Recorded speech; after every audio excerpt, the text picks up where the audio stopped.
Welcome back to channel 2024ல தியேட்டரில் வெளிவந்திருக்கிற ஒரு Hollywood horror thriller drama movie தான் பிரசன்ஸ். இந்த படத்தோட தமிழ் வெர்ஷன் ஃபைனலி இப்போ உங்களுக்கு லைன்ஸ்கேப்பில் ஓடிடியில் ஆட் பண்ணிட்டாங்க. தமிழ், தெலுங்கு, ஹிந்தி, இங்கிலீஷ்னு மொத்தமாக 4 லாங்குவேஜஸ்லுமே இந்த படம் அவைலபிளாக இருக்குது. படத்தை தமிழ் டப்பிங்குமே ஓரளவுக்கு பார்க்குறதுக்கே நல்லா இருக்குது, டப்பிங்குமே நல்லா பண்ணியிருக்காங்க. இந்த படத்தோட ஒன்லைன் ஸ்டோரின்னு எடுத்துக்கிட்டிங்கன்னா, ஃபேமிலி ஒரு புது வீட்டில் குடியேறுறாங்க. அந்த குடியேற வீட்டில் ஆல்ரெடி ஒரு பிரசன்ஸ் இருக்குது, அதுதான் அந்த பேய். ஆனால் அந்த பேய் வந்து அவங்களை டிஸ்டர்ப் பண்ணாமல் அவங்க என்னென்ன பண்ணுறாங்கிறதெல்லாம் நோட் பண்ணி அந்த பேயோட பாயிண்ட் ஆஃப் வியூலே வந்து நமக்கு ஸ்க்ரீன் பிளேல காட்டுவாங்க. அண்ட் கடைசியில் அந்த பேய் வந்து அந்த ஃபேமிலி என்ன பண்ணுச்சு அப்படின்றதான் கதையே.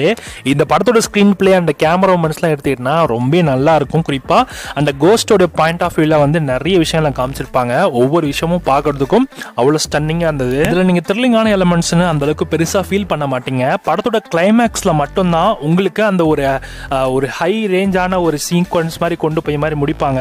அது மட்டும் தான் கொஞ்சம் உங்களை அலற வைக்குமே தவிர்த்து மிச்சப்படி எல்லா சீக்வன்ஸுமே வந்து இது பேய் படம் மாதிரி எடுக்காம ஒரு நல்ல டீசென்டான ஒரு படமாக எடுத்திருக்காங்க. ஒரு மஸ்ட் வாட்ச் மூவியாக நான் இந்த படத்தை உங்களுக்கு ரெக்கமெண்ட் பண்ணுறேன். இந்த படத்தோட தமிழ் வெர்ஷன் இப்போ உங்களுக்கு லைன்ஸ்கேப் ஓடிடியில் இருக்குது.